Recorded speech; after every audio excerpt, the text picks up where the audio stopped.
Hi. So identity we are going to learn today is a square minus b square.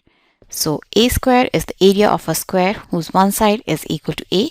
So let me make a square. So this is the square of each side equal to a, right?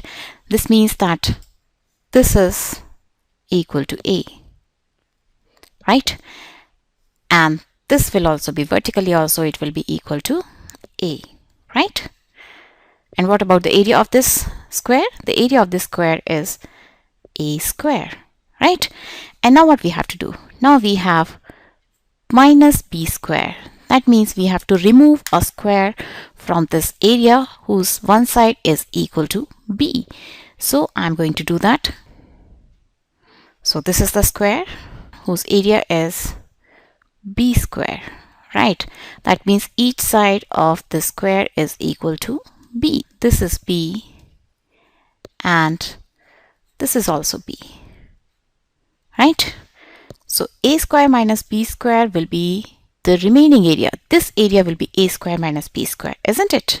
Because this is the bigger square whose area was a square minus the area of this smaller square whose area is b square. So this much is a square minus b square, right?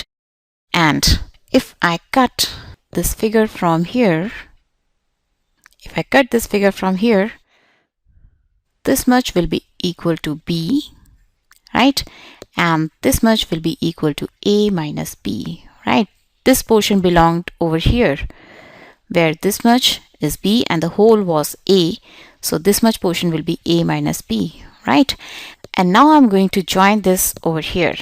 And before joining, I'm going to turn it by 90 degree.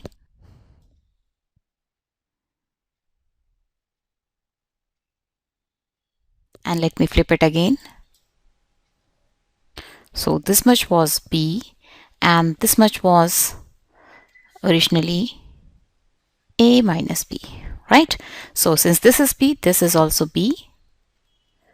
And this makes a rectangle whose length is equal to a plus b, right? And it has width equal to a minus b. So what can we say about the area of this rectangle? The area of this rectangle will be its length, that is a plus b multiplied by a minus b. And this rectangle is actually formed from a square minus b square, right? So from here we get a square minus b square is equal to a plus b multiplied by a minus b, right?